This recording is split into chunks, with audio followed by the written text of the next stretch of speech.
สวัสดีครับคลิปนี้มาพบกับการแกะกล่อง Mac Mini M4 นะครับผมจะเอามาทำเป็น Local LLM นะก็คือเป็น AI ไว้ใช้ที่บ้านนะครับคลิปนี้ก็จะเป็นจุดเริ่มต้นของซีรีส์ใหม่นะครับแล้วผมก็จะทำวิธีติดตั้งให้ด้วยนะลองติดตามชมได้เลยนะครับตัวนี้เป็น Mac Mini M4 ที่ผมสั่งออนไลน์มาจากเว็บ Apple นะครับ Apple Store เลยจากต่างประเทศนะ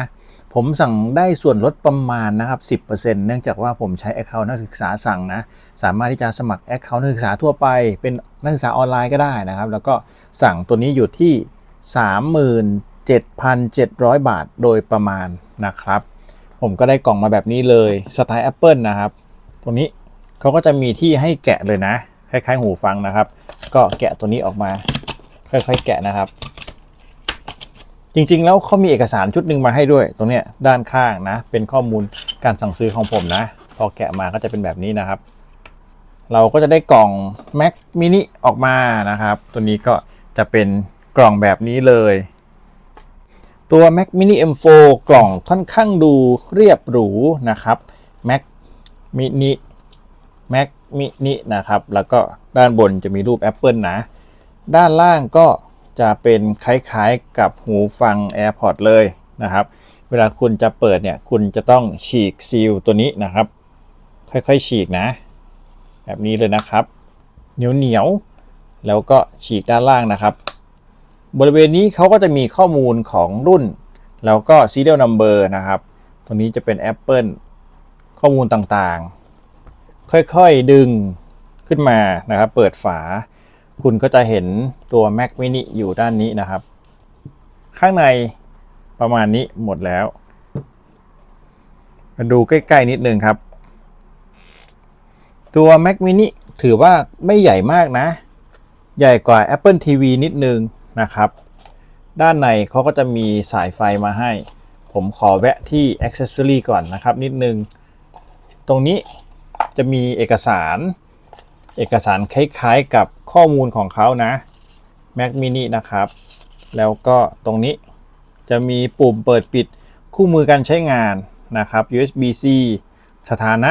แล้วก็ที่เสียบหูฟังพอร์ต LAN นะครับ HDMI Thunderbolt ตามนี้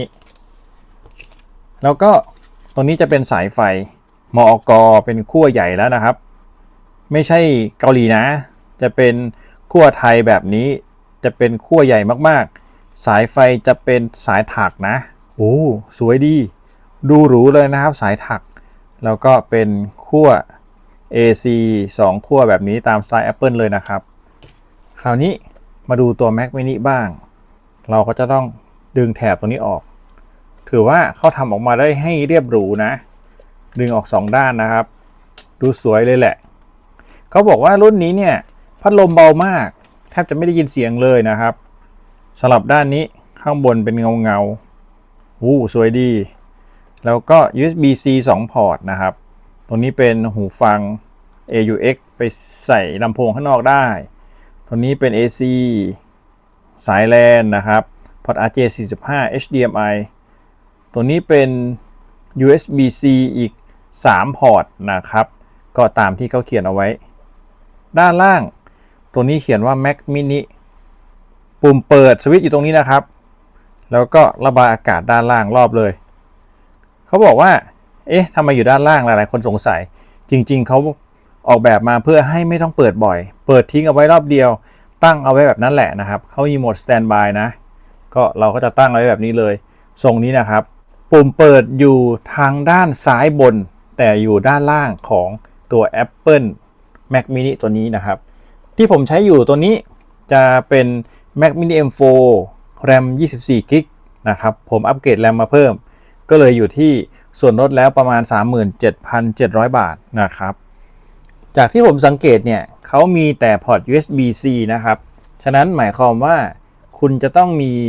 เมาส์ USB-C หรือเมาส์บลูทูธแล้วก็คีย์บอร์ด USB-C หรือไม่ก็คีย์บอร์ดบลูทูธนะครับซึ่งเข้าใจว่าส่วนที่เป็นคีย์บอร์ดกับเมาส์เสียบ USB-C ตัวนี้ต้องเป็นคีย์บอร์ด USB-C ด้วยนะ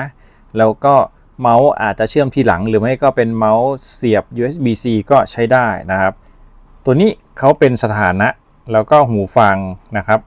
ส่วนด้านหลังเขาเป็น Thunderbolt USB-C ตรงกลางแล้วก็มี USB-C ธรรมดาอีก2พอร์ตด้านข้างนะครับผมอาจจะต้องหาคีย์บอร์ดแล้วก็เมาส์ USB-C ก่อนถึงจะเริ่มเปิดใช้งานได้เดี๋ยวเรามาเจอกันในคลิปต่อไปนะครับ